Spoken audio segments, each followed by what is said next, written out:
আরাফার দিবস জিলহজ মাসের নবম দিন।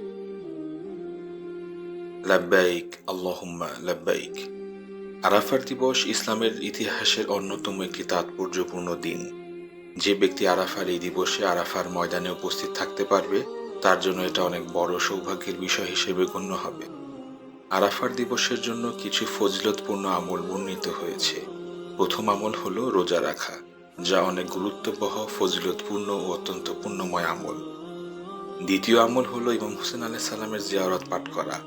ইমাম জাফর সাদিক আলাইহিস সালাম থেকে বর্ণিত হয়েছে, তিনি বলেছেন, যারা আরাফার দিবসে ইমাম হুসেন আলাইহিস সালামের কবর জিয়ারত করবে, তাদের প্রতি আল্লাহ তাআলা বিশেষ দৃষ্টি রাখবেন, তাদের কামনা বাসনা পূর্ণ করে দিবেন এবং তাদের গুনাহসমূহকে ক্ষমা করে দিবেন। তৃতীয় আমল হলো যেসব দোয়াসমূহ আরাফার দিনে পাঠ করার জন্য বলা হয়েছে, যেমন বিখ্যাত ও প্রসিদ্ধ সাইয়্যিদুশ শুহাদা ইমাম হুসেন আলাইহিস সালামের দোয়া, যার মধ্যে অনেক গুরুত্বপূর্ণ ও নজিরবিহীন কথা বর্ণিত হয়েছে।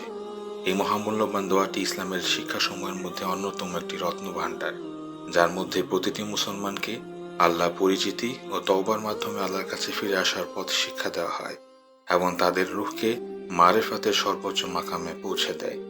এই মূল্যবান ও ফজিলতপূর্ণ দোয়াটি সাইয়্যিদুশ শুহাদা ইমাম হুসেন আলাইহিস সালামের পবিত্র জবান থেকে আরাফার দিবসে আসরের নামাজের সময় এবং আরাফার ময়দানে বর্ণিত হয়েছে।